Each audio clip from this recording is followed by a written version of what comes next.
Hello everyone, today I want to share with you the let it go technique that I created to help my children deal with hard emotions, to help them let go of anger and resentment. And I found that this 4-step process really helped to change their mood. So we had a hard time where they were holding on to negative emotion for petty things that were happening, either between their siblings or whatever happened. They would be upset, and then they would be upset for a long time, and it would affect everyone in that household. So I wanted to give them a tool to be able to use as an alternative to holding on to negative emotion. And that is what I want to share with you today.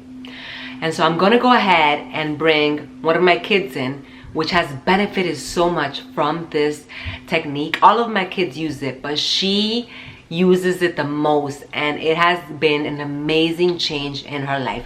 So I'm going to go ahead and bring her in here and show you a sample scenario of our 4-step process let it go technique. Mama, my sister Iris dirtied my shoes. I'm so sorry. Looks like they have a lot of sand on them. Yeah. Did you have a talk with her? Yes. Okay, well, I'll have a talk with her again. I know you don't like when she does that. I know that's very upsetting. Okay. But I'm still angry. I know these are your favorite shoes. I know they are. We have to let go of these negative emotions. Let's do our let it go technique, okay, hon? Okay. I know you love doing the technique because it really helps you. What's the first step we do in our technique? Take 3 deep breaths. We take 3 deep breaths, okay? So you're going to visualize God's love and then all those negative emotions coming out. Ready? Another time. When the child is breathing, they're letting go of those negative emotions and they're calming down. Breath work is very, very important. So that's the first step. Take 3 deep breaths. What's the second step we do in our technique? Say, I let it go. I'm okay. We say, I let it go. I am okay. Let's say it. I let it go. I'm okay. Yes. We choose to let it go. There are things in life that we can't change, but we have to let go of, okay? Okay. And then what is the third step that we do? Smile. Smile. I want children to know that happiness is a decision and that they can choose to change their mood. So we have the child hold a smile while they count to 10 in their head. And that makes a huge difference. When you start to smile, all of those chemicals and hormones start to really affect the way you feel. And so just holding that smile for 10 seconds really makes a difference. And what is the 4th step that we do? You do something else.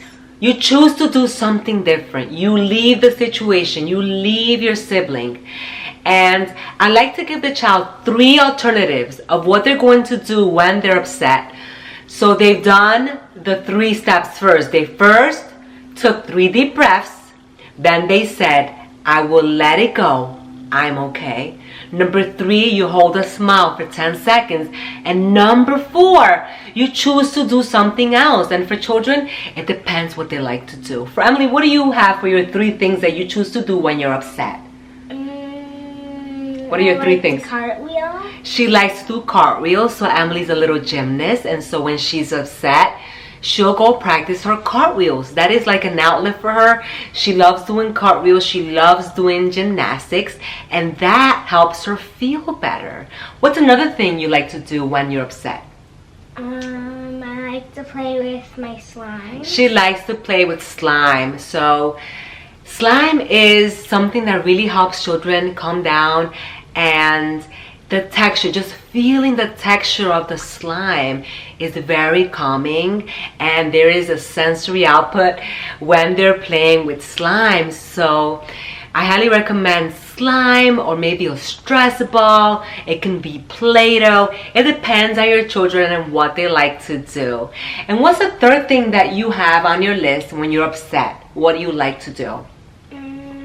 I like to hug you. She loves hugs. So since she was little, when she was upset, I said, do you want mommy to give you a hug? And she always comes to me and I'll give her a hug when she's upset.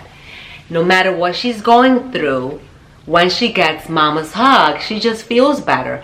And I've taught all of my children that this is something that they can always come to me to. When they're upset, they can come to me for a hug. It doesn't matter what has happened. It doesn't matter if they received a consequence or a punishment. They can still come to me for a hug, and it really helps them feel better. So help your children make a list of 3 or 4 things that they will do when they are upset. It can be going outside to play. It can be reading a book. It can be drawing. Whatever your children are into, have 3 or 4 things that they can resort to when they are upset. And when children train themselves to use this technique, they're going to be able to let go of negative emotion and change their mood. And it really is important to teach children how to process negative emotion. Now, there are times where children need conflict mediation. There's been a fight.